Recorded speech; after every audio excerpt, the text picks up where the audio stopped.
Olá, escrevo hoje do espaço aéreo Laosiano, no Sudeste Asiático.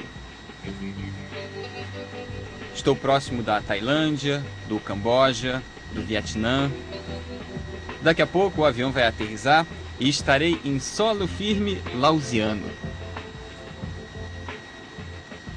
Acabo de aprender que quem nasce no Laos é laosiano, por isso é que estou repetindo tanto a palavra. E aos 38 anos, pela primeira vez, me pergunto dentro de um avião: por que eu peguei esse voo? A pergunta é séria. Não conheço ninguém no Laos. Nem por telefone, internet, carta. Não tenho nenhuma imagem, nenhuma referência visual laosiana. França, eu penso na Torre Eiffel. China, penso na muralha da China, claro. Laos, nada me ocorre. Nenhum objeto, nenhuma comida típica. A minha cabeça é um completo vazio laosiano, naturalmente, mas não por muito tempo.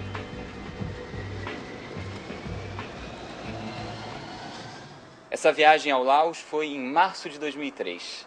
Eu tenho andado sozinho pelo mundo, eu e a câmera, desde janeiro de 98. Já fui a vários países na Europa, alguns na África e no continente americano e a muitos lugares na Ásia.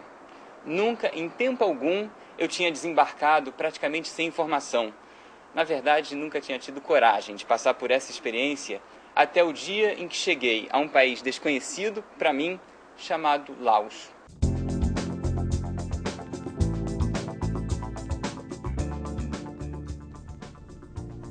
A partir desse momento, viajando pelo interior do Laos, eu vou estar sempre filmando ou lendo. Uma das primeiras informações que noto nas leituras é o nome do país, República Popular Democrática do Laos. Nome pomposo e tal, mas que para mim não sei se faz muito sentido. Incluíram a palavra democrática no nome de um país que só tem um único partido político legalizado. O Partido Popular Revolucionário do Laos está no poder desde 1975, quando uma revolução comunista aconteceu por aqui. O Laos é um país comunista que se manteve relativamente fechado para os estrangeiros até o início da década de 90. De cara, percebo que essa vai ser uma viagem muito diferente. Eu estou começando a conhecer o lugar e eles estão começando a conhecer gente de fora.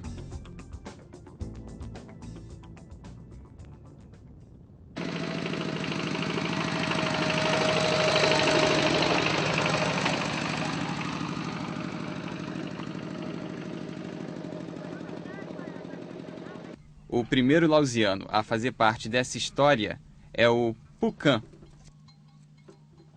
Pucan é o meu guia e motorista. Fala inglês razoavelmente bem, ótima pessoa e mecânico quando necessário.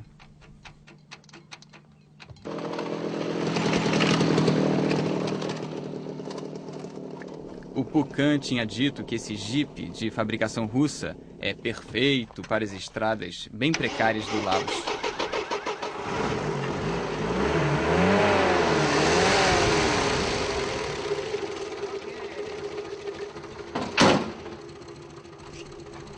Tenho só uma semana para ficar aqui.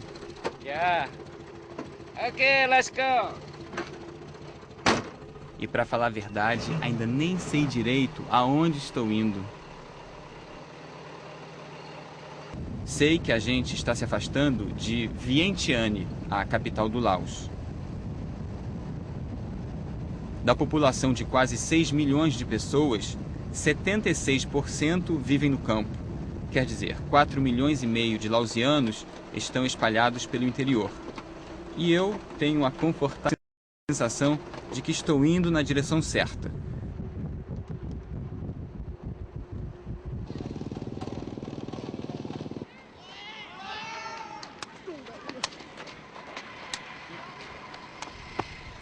No norte do Laos, a 300 quilômetros da capital Vientiane, estabeleço a minha base, uma cidade chamada Phom Savan, onde vivem 60 mil pessoas. Simpatizo com Phom Savan logo no meu primeiro passeio. Simpatizo com qualquer lugar onde vejo uma bola. Impressionante como esse jogo é popular não só no Laos, como em vários países do sudeste da Ásia. Eles chamam de takraw. Um jogador levanta a bola com a mão e o saque é com o pé. Cada time pode dar até 3 toques, igualzinho ao vôlei. A diferença é que o mesmo jogador pode fazer a recepção, o levantamento e o ataque. Eles adoram takraw. A primeira cor que me chama a atenção nesse país é a cor laranja do budismo. 60% dos lausianos seguem a religião budista. O Laos é um caso peculiar em que um governo comunista não se opõe de todo ao exercício da religião. Em 1975, quando aconteceu a Revolução e o Partido Comunista assumiu o poder, os budistas estiveram seriamente ameaçados. O novo governo achava que a fé não era um bom caminho e que as doações que o povo fazia aos monges deveriam ir para o Estado. Alguns templos foram fechados e a quantidade de monges diminuiu bastante. Mas uma religião milenar não se apaga assim. O budismo tem 2.500 anos. Ao longo da década de 80, o governo comunista entendeu que Buda no Laos é um camarada que não pode faltar. Muitos templos reabriram e a prática voltou a ganhar espaço. Aqui em Phom Savan, interiorzão do distante e fechado Laos, o fascínio tem mão dupla. O que eu mais gosto nas minhas viagens é a chance de interagir com pessoas que falam outra língua, têm outros hábitos, outras referências. E eles também ficam extremamente curiosos em relação a mim. Enquanto gravo o pôr do sol, tem 2 meninos lausianos ao meu lado, super intrigados com a minha presença por aqui. E vão ficar ainda mais intrigados.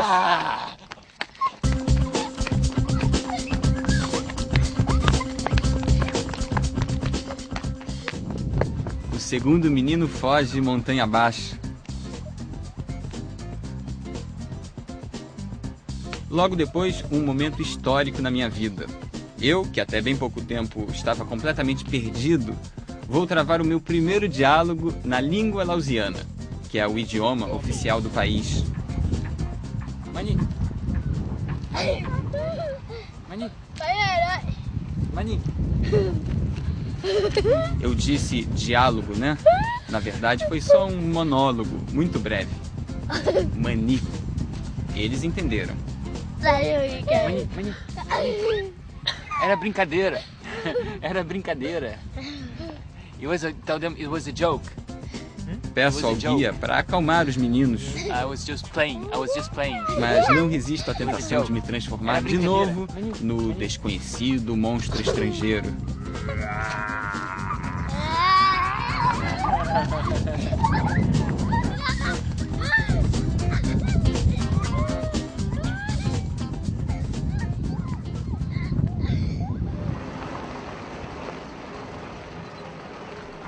A República Popular Democrática do Laos é um país pobre? Sim. Nem preciso ler muito, basta olhar para ver que é um país pobre.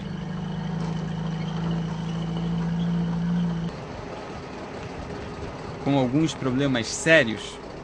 Com certeza. 38% da população não sabem ler e escrever, índice muito alto. Pelo menos 1 em cada 3 lausianos é analfabeto. A renda média por pessoa é baixíssima. O lausiano ganha o equivalente a R$ 75 por mês. No Brasil, a renda per capita é de cerca de R$ 700 por mês, 9 vezes mais do que aqui no Laos. Outro aspecto que percebo imediatamente, a quantidade de criança. Cada mulher lausiana tem 5 filhos em média. Então, são 5 filhos para alimentar, para vestir, para educar. Difícil. No Brasil, onde a gente conhece bem a dimensão desse problema, a chamada taxa de fecundidade fica um pouco acima de 2 filhos por mulher. Por outro lado, o meu guia me conta que ninguém passa fome. Quase todo mundo tem um pedacinho de terra para plantar. A questão é como fazer com que outras necessidades cheguem até a população. As estradas que eu peguei até agora são consideradas boas ou muito boas. Imagine as ruins. Isso sem falar no fato de que existem poucas estradas nesse que é um país montanhoso. Muitas vilas nunca viram um professor de matemática ou um dentista. Em um dos livros que comprei, li a seguinte definição: no Laos não existe uma identidade nacional. O país é um aglomerado de tribos. Talvez faça sentido porque aqui existem 68 etnias diferentes. Ou seja, são 68 grupos bem heterogêneos que falam línguas diferentes, têm necessidades diferentes e tendem a se isolar uns dos outros. Alguns desses grupos assumem que não querem fazer parte do país. O governo do Laos tem tido dor de cabeça para reprimir os chamados movimentos separatistas.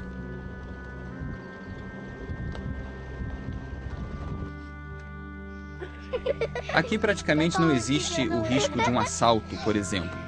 Posso andar tranquilamente com a minha câmera. Aos poucos, começo a entender que outro tipo de violência é que gera sofrimento para os lausianos: a guerra.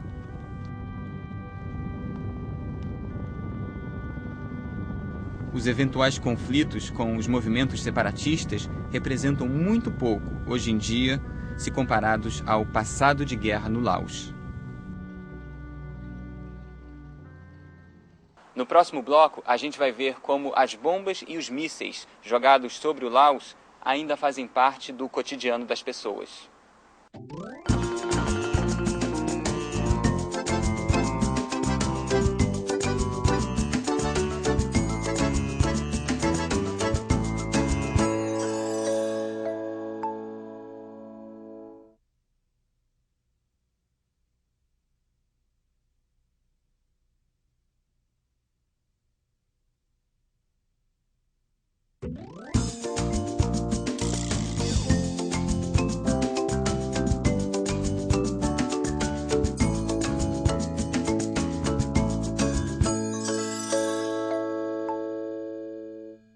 Hoje, a minha viagem é por um país bem pouco conhecido, chamado Laos, no distante sudeste asiático. Cheguei lá praticamente sem informação e fui conhecendo o cotidiano das pessoas aos poucos. Fiquei impressionado com as várias utilidades que a população encontrou para os restos da guerra. Um míssil. Um dia, esse míssil caiu em algum lugar aqui por perto. Uma arma devastadora de guerra que talvez tenha tirado a vida de uma ou de muitas pessoas, hoje é um banco. Aqui no Laos vejo muitos mísseis que ganharam alguma utilidade doméstica.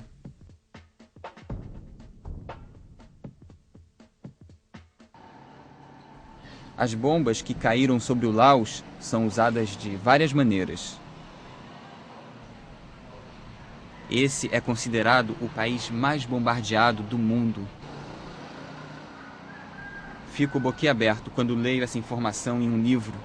Imaginava que esse triste título pertencesse ao Iraque, ao Vietnã ou a um país como a Alemanha, massacrado nas 2 grandes guerras mundiais. A história de conflitos no Laos é antiga. Nos últimos 300 anos, esse pequeno país se viu envolvido em guerras com Myanmar, antiga Birmânia, China, Tailândia, que na época se chamava Sião, França, Japão e com os Estados Unidos. A França dominou parte do Sudeste Asiático por pouco mais de meio século.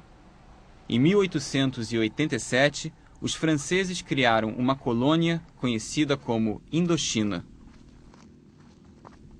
Laos, Vietnã e Camboja formavam a Indochina francesa. O país conquistou a sua independência em 1949. Em vez de prosperidade e da construção de uma identidade nacional, o que se viu a partir dali foi o caminho para o caos.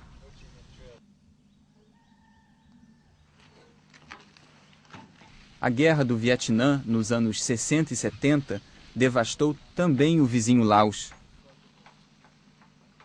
O Vietnã estava dividido em duas partes. Do Norte, apoiado pela antiga União Soviética, e Vietnã do Sul, pró-Estados Unidos. E o Laos tinha grande importância geopolítica. Algumas das rotas principais cruzavam o território lausiano. Por causa dessas rotas, o país também foi campo de uma batalha pouco noticiada na época da Guerra do Vietnã. Aqui no Laos aconteceu a Guerra Secreta, que durou de 1964 até 73.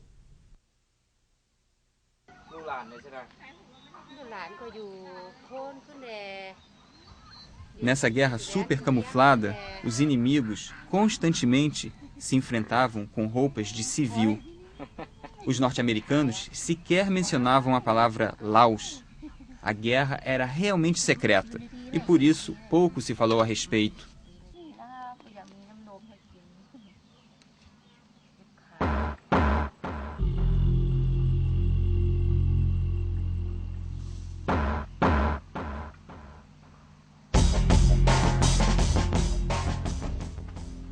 Quando a Guerra Secreta terminou, em 1973, havia sido despejada sobre o Laos meia tonelada de bomba per capita. Ou seja, 500 quilos de bomba para cada lausiano.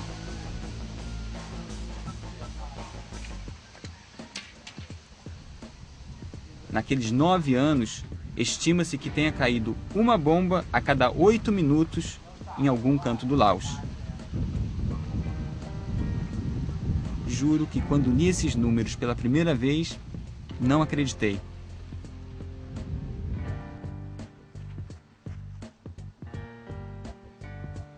Não acredito, até o momento em que começo a ver resto de guerra por tudo quanto é canto.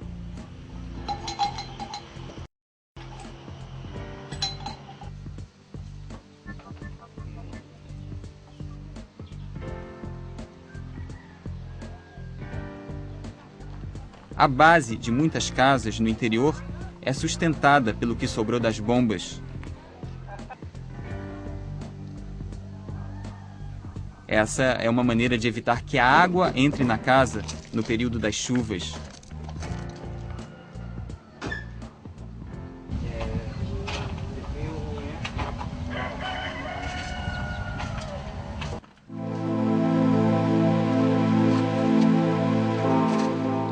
Até mercado em que sucata de guerra é vendida a quilo, existe. Quase tudo aqui é resquício de uma guerra que nem era lausiana.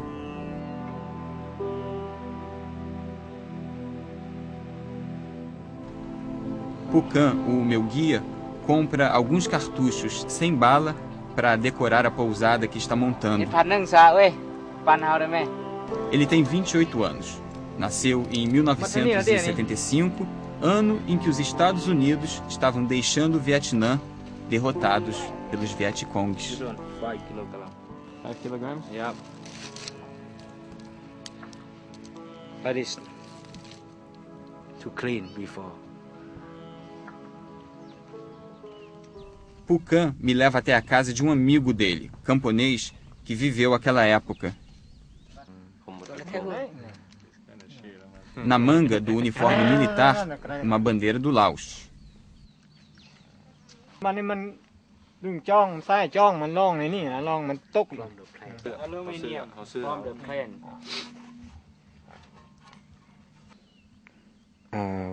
Até metralhadora que ainda funciona, ele tem. KB, the name is. O camponês conta que ganhou a arma como presente de um soldado norte-americano no fim da guerra. E faz questão de demonstrar para minha câmera que recebeu treinamento de combate por parte das tropas americanas. Esse senhor, hoje avô de 3 meninas, também guarda muitas granadas. A guerra secreta que acontecia ao mesmo tempo da guerra do Vietnã foi acompanhada por ele de perto. O avô só foi poupado da luta porque é considerado uma figura especial nas redondezas. Ele é o xamã da comunidade. O xamã é uma espécie de mago que as pessoas acreditam ser capaz de curar doenças físicas ou espirituais. Algumas tribos no Laos usam esse sistema de magia conhecido como xamanismo. Essa é uma prática comum também em outros países da Ásia. O xamã costuma ser respeitado e reverenciado como uma autoridade.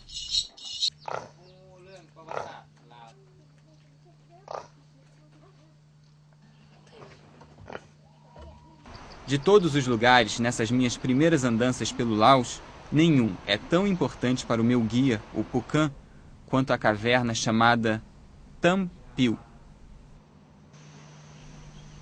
Logo na entrada, um pequeno altar budista homenageia as pessoas que estavam aqui quando um míssil atingiu esse esconderijo. De longe se tem bem a ideia do tamanho do buraco na montanha aberto pelo disparo. Phu-kan me conta que cerca de 400 camponeses, todos civis, morreram naquele 24 de novembro de 1968. A placa do lado de fora tenta deixar bem claro: uma ofensiva norte-americana causou a tragédia. Bombs clap. No entanto, uma outra versão para o fato indica que o foguete teria sido lançado por um avião da Força Aérea do Laos e que nessa gruta havia um hospital com feridos vietnamitas.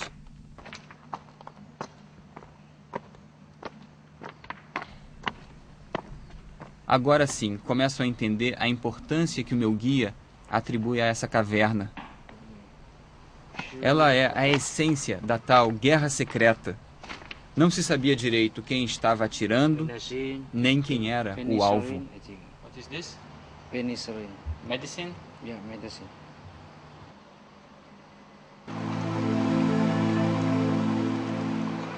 Laos, o país das guerras? Não mais. Laos, o país dos camponeses? Sim, mas nada que me impressionasse. Laos, o país das estradas esburacadas? Talvez. Fico pensando em como eu definiria o Laos em poucas palavras. Alguém no Brasil vai me perguntar: e aí, o que você achou? Como é que é o Laos? Já sei. O Laos é o país das crianças bonitinhas. Bonitinhas e muito sérias, no primeiro momento.